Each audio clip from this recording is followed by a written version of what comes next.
চলছে বাংলাদেশ ও শ্রীলঙ্কার মধ্যকার টেস্ট ম্যাচ। প্রথম টেস্টে ড্রর পর দ্বিতীয় টেস্টে 25 তারিখ থেকে মুখোমুখি হবে বাংলাদেশ ও শ্রীলঙ্কা।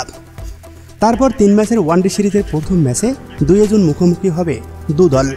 যে ম্যাচকে সামনে রেখে আজ শক্তিশালী দল ঘোষণা করেছে বাংলাদেশ ক্রিকেট বোর্ডের নির্বাচক প্যানেল। যেই স্কোয়াডে রয়েছে একাধিক চমক। দীর্ঘদিন পর জাতীয় দলে ডাক পেয়েছেন নাঈম শেখ, আছেন তানজিদ হাসান তামিম ও পারভেজ হোসেন ইমন। ক্যাপ্টেনের দায়িত্ব মেহেদী হাসান মিরাজের কাঁধে। সেই সাথে আছেন লিটন কুমার দাস ও নাজমুল হোসেন শান্ত। ঘোষিত স্কোয়াডে ডাক পেয়েছেন জাকের আলী অনিক, তাওহিদ হৃদয়, শামীম হোসেন পাটোয়ারি, রিশাদ হোসেন ও তানভীর ইসলাম। সেই সাথে দলে ফিরেছেন মুস্তাফিজুর রহমান ও তাসকিন আহমেদ। এছাড়াও আরও পেশার হিসেবে রয়েছেন তানজিম হাসান সাকিব, নাহিদ রানা এবং হাসান মাহমুদ। উল্লেখ্য 3 ম্যাচের ওয়ানডে সিরিজের প্রথম ম্যাচটি অনুষ্ঠিত হবে আগামী 2 জুলাই এবং দ্বিতীয় ম্যাচ অনুষ্ঠিত হবে 5 জুলাই এবং সর্বশেষ ওয়ানডে ম্যাচটি অনুষ্ঠিত হবে 8 জুলাই।